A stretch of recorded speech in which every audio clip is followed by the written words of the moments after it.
नमस्कार दोस्तों, स्वागत है आपका हमारे चैनल कंसेप्चुअल स्टडी पॉइंट पर। आज हम इस वीडियो के अंदर करने वाले हैं level of processing. Craik and Lockhart ने दी थी ये मॉडल है जो क्रेग एंड लोकार्ट ने दिया था 1972 के अंदर। ठीक है, तो इस मॉडल के अकॉर्डिंग इन्होंने बताया था कि जो डेप्थ प्रोसेसिंग और शैलो प्रोसेसिंग, दो प्रोसेसिंग के थ्रू है जो मेमोरी के अंदर है जो इन्फॉर्मेशन प्रोसेस करती है, और इस तरह जो हमारा माइंड है जो उसको इन्फॉर्मेशन को रिकॉल करता है जब हमें उसकी ज़रूरत होती है। तो इस मॉडल के अंदर हम एज इट इज़ आपको नोट्स प्रोवाइड करा रहे हैं। ये आप नोट्स है जो एग्जाम में क्वेश्चन, ये वेरी इंपॉर्टेंट है। क्वेश्चन आता है, आप ऐसे कि ऐसे राइट डाउन कर सकते हैं, आपके मार्क्स नहीं कटेंगे। ओके, तो अब हम शुरू करते हैं। ये जो मॉडल है Atkinson and Shiffrin stage model को क्रिटिसाइज करता है। ठीक है, इसने क्या कहा कि भी ऐसा कुछ भी नहीं होता कि भी जो short term memory, sensory memory या लॉन्ग टर्म मेमोरी के जो बॉक्सेस बने हुए हैं हमारे माइंड के अंदर, और वो जो इन्फॉर्मेशन है जो हम अटेंशन करते हैं और प्रोसेस करते हैं, ऐसा कुछ भी नहीं होता। इसने इसको क्रिटिसाइज़ किया और इसने बताया कि भी जो मेमोरी के अंदर जो इन्फॉर्मेशन है वो दो तरीके से होती है, डेप्थ प्रोसेसिंग और शैलो प्रोसेसिंग। अब डेप्थ प्रोसेसिंग के अंदर है जो हमें जो इन्फॉर्मेशन को क्लेरिफाई करना होता है, जो हम इन्फॉर्मेशन ले रहे हैं उसके लॉजिकल रीजंस, उसको मीनिंगफुल एनालिसिस करते हैं उस इन्फॉर्मेशन पर, तब हम उसको है जो हमारी मेमोरी के अंदर स्टोर करते हैं और रिकॉल कर पाते हैं आसानी से। लेकिन जो शैलो प्रोसेसिंग होती है, शैलो प्रोसेसिंग क्या होती है, ईजिली है जो दो तरीके की होती है, स्ट्रक्चरल होती है और फोनेटिक प्रोसेसिंग होती है। स्ट्रक्चरल प्रोसेसिंग के अंदर क्या होता है, जो हम फिजिकली जो हम जो फिजिकल क्वालिटीज़ को नोट डाउन करते हैं इन्फॉर्मेशन की, और जो फोनेटिक प्रोसेसिंग है उसके अंदर हमें जो साउंड को रेफरेंस करते हैं। ठीक है, इन्फॉर्मेशन के साउंड को। तो ऐसे उसने जो इस पर ब्रीफ डिस्कशन किया है, आज हम इसको कंप्लीट पढ़ने वाले हैं। तो चलिए शुरू करते हैं। मैंने आपको पहले जो थोड़ा थोड़ा बता दिया है, अब आप ध्यान से पढ़िए। तो this model criticize the Atkinson and Shiffrin stage model. ठीक है, तो ये क्या होता है, शिफ्रन स्टेज मॉडल को इसने जो क्रिटिसाइज किया है, स्टेज मॉडल थ्योरी को इसने क्रिटिसाइज किया है। इस मॉडल के अकॉर्डिंग जो क्रेग एंड लोकार्ट ने दिया लेवल ऑफ प्रोसेसिंग के मॉडल के अकॉर्डिंग, इस थ्योरी में जो इन्होंने कॉन्सेंट्रेट किया है on the process involve in memory, कि भी जो इन्फॉर्मेशन के ऊपर जो प्रोसेस होती है मेमोरी के अंदर, ये कह रहा है कि भी memory is really just what happen as a result of processing of information. इसका मतलब क्या है कि भी जो इन्फॉर्मेशन जो हो रही है ना, उसका रिजल्ट ज़्यादा मायने रखता है एज कंपैरिजन टू इन्फॉर्मेशन पर अटेंशन करना, जो कि शिफ्रन मॉडल्स के अंदर हमने देखा था। ठीक है, तो Craik and Lockhart propose that memory is just a by product of the depth of processing of information. मतलब जब भी हम इन्फॉर्मेशन कहीं से एनवायरनमेंट से गेट करते हैं तो हम उस पर डेप्थ प्रोसेसिंग करते हैं, इट मीन्स हम उसको एनालिसिस करते हैं, तब जो हमें रिजल्ट मिलता है उसको ही मेमोरी, वही मेमोरी बनती है। ऐसे नहीं है कि भी कुछ भी हमने गेट किया उस पर अटेंशन किया वो मेमोरी बन गई। इस थ्योरी के अकॉर्डिंग, इस थ्योरी के अकॉर्डिंग क्या कह रही है कि भी जो भी इंफॉर्मेशन पर हम एम्फेसाइज करेंगे या अटेंशन करेंगे, इसने क्या कहा कि भी बॉक्सेस नाम का कोई भी मैटर नहीं होता हमारे माइंड के, क्योंकि sensory memory, short term memory, long term memory कोई बॉक्स नहीं होता। इसके अंदर जो क्या कह रहा है ये कि भी इंफॉर्मेशन आ रही है, हम उसको एनालाइज कर रहे हैं, हम उसको रीजन का पता करें ऐसा क्यों हो रहा है, और उसके बाद मतलब इस जो प्रोसेस के बाद जो रिजल्ट आ रहा है ना, इसने कहा कि भी रिजल्ट ही मेमोरी है क्रेग एंड लोकार्ट प्रोसेस के अकॉर्डिंग। ठीक है, तो अब हम इसके अंदर नेक्स्ट पढ़ते हैं कि भी जो इसने कहा, Craik and Lockhart propose that memory is just by product of the depth of processing of information and there is no clear distinctions between short term memory and long term memory. Short term और long term memory जैसे पर ये स्पष्ट नहीं की गई है, मतलब ये जो क्लैरिफाई नहीं किया गया कि भी ऐसा कुछ वास्तविकता में होता है। ठीक है, उसके बाद इसने बताया कि भी एक तो डेप्थ प्रोसेसिंग जो मैंने आप बता रहा था, अभी एक shallow processing. Shallow processing further divide की गई है दो पार्ट के अंदर, एक तो phonetic processing and structural processing. अभी स्ट्रक्चरल प्रोसेसिंग क्या होती है, when we encode physical quality of something known as structural processing. जब हम इन्फॉर्मेशन को एनकोड कर रहे होते हैं फिजिकली, फिजिकल क्वालिटीज़ को किसी भी चीज़ की, तो उसे स्ट्रक्चरल प्रोसेसिंग कहते हैं। जैसे कि एग्जांपल दिया यहाँ पर, अब हमें यह लिख दिया जाए कि भी A, this one is A, तो हम क्या कहेंगे, A refer to the apple, A for apple. तो ये क्या है, स्ट्रक्चरल प्रोसेसिंग है। हमें पता है अगर हम जो रोड पर देखते हैं यू टर्न का निशान होता है, तो that is the U turn. तो हम क्या करते हैं, हम उसको स्ट्रक्चरल के थ्रू हम इंफॉर्मेशन को एनकोड कर रहे हैं। नेक्स्ट आता है हमारे पास एनकोड बाय द साउंड। अभी साउंड क्या था, when we encode it sound known as phonemic, उसे फोनेमिक प्रोसेस कहते हैं। जैसे कि अब आपने सुना होगा पुलिस का सायरन, पुलिस सायरन, एम्बुलेंस और fire brigade, fire brigade, sorry.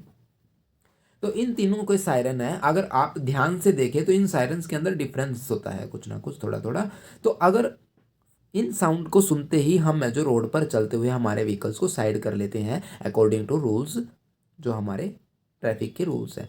तो हम उनको साइड देते हैं, तो ये क्या करते हैं, साउंड प्रोड्यूस हो रहा है और हम उस पर ध्यान दे रहे हैं, that is the phonemic processing. Phonemic processing के बाद आता है हमारे पास शैलो प्रोसेसिंग। इट में जो शैलो प्रोसेसिंग के ही दो पार्ट थे, जो कि हमने स्ट्रक्चरल प्रोसेसिंग, फोनेमिक प्रोसेसिंग अभी किया। तो शैलोइंग प्रोसेस क्या कहते हैं, only involve maintenance, rehearsal, repetition to help for the some time in STM and leads to fairly short term retention of info. ये कह रहा है कि भी जो शैलो प्रोसेसिंग के अंदर क्या होता है, इन्फॉर्मेशन आई और शॉर्ट टर्म के लिए वो रहेगी हमारे माइंड के अंदर, अदरवाइज फिर हम उसको फॉरगेट कर देंगे, ठीक है। That is the shallow processing. अब डीप प्रोसेसिंग, डीप प्रोसेसिंग के अंदर क्या होता है, हम किसी भी चीज़ को एनालाइज करते हैं, उसके मीनिंग को समझते हैं, हमारे पास जो एग्जिस्टिंग इन्फॉर्मेशन है उसके साथ उसको कंपेरिजन करते हैं, जो हमारी न्यू इन्फॉर्मेशन हमें मिल रही है। तो deep processing is the processing in which, जिसके अंदर हमें जो हमारी एग्जिस्टिंग इन्फॉर्मेशन को कंपेयर करते हैं, हमारी नई इन्फॉर्मेशन जो आ रही है उसे डीप प्रोसेसिंग कहते हैं। जैसे कि आजकल हम जैसे नया फ़ोन लेते हैं तो हम अपना यूज़ देखते हैं। अब मेरे पास जैसे पहले 4 GB और 64 GB इंटरनल मेमोरी का मोबाइल था, लेकिन अभी क्या हो रहा है, जैसे फर्दर यूज़ बढ़ रहा है, ऐप्स बढ़ रहे हैं, तो उसके साथ मुझे जो नया एक अच्छे फ़ोन की उससे जो बेहतर फीचर जिसके अंदर हो उसको वो मैं प्रेफर करूँगा। तो मैंने क्या किया, जो मेरे पास एग्जिस्टिंग फ़ोन है और नया फ़ोन जो मैं लेने वाला हूँ उनको कंपेयर कर रहा हूँ, वहाँ पर जो कंपैरिजन हो रही है उसे डीप प्रोसेसिंग कहते हैं। तो ये क्या कर रहा है, involve semantic processing which happen when we encode the meaning of a word and relate it to a similar word with similar meaning. तो it involve meaningful analysis of information and leads to better recall. अगर हमें जो ऐसे comparison करते हैं और किसी भी इन्फॉर्मेशन को गेट करते हैं, तो वो हमसे हम उनको अच्छी तरह रिकॉल कर पाएंगे। एग्जाम्पल जैसे understanding all factor about clicking a picture in camera. Obvious सी बात है, अभी हम जैसे कि मैं क्या बता रहा हूँ, नॉर्मली हम कैमरे से पिक्चर क्लिक करते हैं, सभी करते हैं, सभी के पास मोबाइल फ़ोन है, सभी कैमरे से पिक्चर क्लिक करते हैं। लेकिन एक जो फोटोग्राफर होगा वो अपने मोबाइल के कैमरे से भी ऐसे करेगा, पिक्चर क्लिक भी इतनी लाइट होनी चाहिए, यहाँ पर ये स्किन कलर होना चाहिए, इतना कॉन्ट्रास्ट होना चाहिए, ठीक है, इतनी शार्पनिंग, जो आईएसओ अपर्चर, वो जो मैनुअल करके भी खींच सकता है, मैनुअल से भी वो फोटोज क्लिक कर सकता है, ठीक है। तो that is a deep processing, भी नॉलेज होना सभी फैक्टर्स की जो कि हमारे रिजल्ट्स को प्रभावित करेंगे। तो मेमोरी इन्फॉर्मेशन को जो मेमोरी रिकॉल करेगी ना, उसको शैलो प्रोसेसिंग और जो डीप प्रोसेसिंग कितना अफेक्ट करती है, मतलब जो हमारी मेमोरी में कौन सबसे ज़्यादा महत्वपूर्ण है, कैसे हम इन्फॉर्मेशन को ज़्यादा याद रख पाएंगे। अब ये देखिए, उसने ऐसा करने के लिए क्या किया, एक जो 60 वर्ड की सीरीज उठाई, जिसके अंदर लोगों से क्वेश्चन पुट किए। Participants were presented with series of 60 words about which they had to answer of 3 question, और some question require the participant process the word in a deep way and others in a shallow way. कुछ question तो ऐसे किए जो कि deep वे से, जिनके अंदर जो पार्टिसिपेंट्स को प्रोसेस करना पड़ेगा डीपली, और लेकिन जो कुछ वर्ड ऐसे जो शैलो वे, मतलब जिससे स्ट्रक्चर से पता लग जाए और साउंड से पता लग जाए। अभी देखो एग्जांपल देखिए, is a word in a capital letter और स्मॉल लेटर। अगर मैं बताऊं आपको कि भी ये लेटर कौन सा है, कैपिटल और स्मॉल, तो आपका आंसर ऑब्वियस यही होगा कि भी ये कैपिटल लेटर है। अगर मैं लिखूं कि भी ये क्या है, that is the small letter, तो ये क्या है, स्ट्रक्चरल प्रोसेसिंग हो रही है यहाँ पर, इसको हम स्ट्रक्चरल प्रोसेसिंग के अंदर रखेंगे, ठीक है। नेक्स्ट क्या आता है हमारे पास, अभी जो सेकंड होता है, does the word rhyming with.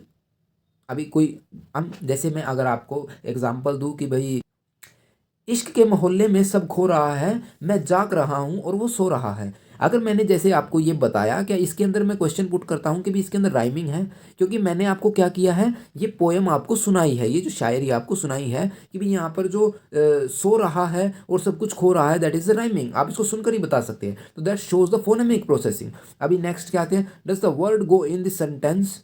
क्या ये वर्ड है जो सेंटेंस के अंदर आता है। अभी देखिए ये कैसे पता चलेगा, अगर मैं कहूँ आपको कि भी इस सेंटेंस का मीनिंग बताइए, अगर नॉर्मली हम बता देते हैं कि भी ये किससे रिलेट कर रहा है। अभी सभी की थिंकिंग है, जो सभी का रिसीव करने का तरीका अलग अलग होता है। जैसे कि अब मैं बुक्स के साथ हमें इश्क हुआ है, तो हम क्या करेंगे कि भाई बुक्स, इसको उस पोएम के साथ रिलेट करेंगे और बताएंगे कि भी जो जब से मैं बुक्स पढ़ना मुझे अच्छा लगता है, तो मैं रात रात भर बुक्स पढ़ता रहता हूँ, या मैं मतलब बुक्स पढ़ता ही रहता हूँ, मुझे कुछ कोई भी नहीं सूझता, जब मैं जो बुक्स पढ़ता हूँ मुझे किसी की ज़रूरत नहीं होती। तो that is the semantic processing, और जिसको हम डीप प्रोसेसिंग कहेंगे। और जब भी हम कुछ भी डीपली करते हैं तो हम उसको इजीली रिकॉल करते हैं। तो इसका रिजल्ट क्या निकल के आया, जो पार्टिसिपेंट्स थे जिन्होंने 60 वर्ड सीरीज के अंदर एनरोल किया था, जिन्होंने भाग लिया था वहाँ पर, उन्होंने रिकॉल किए ज़्यादा वर्ड जो कि उन्होंने डीप प्रोसेस किए थे, ना कि जो कि फोनेमिकल और है जो विजुअल वर्ड। अभी आप सिंपली यही बता दीजिए कितनों को वो पोएम याद हो गई।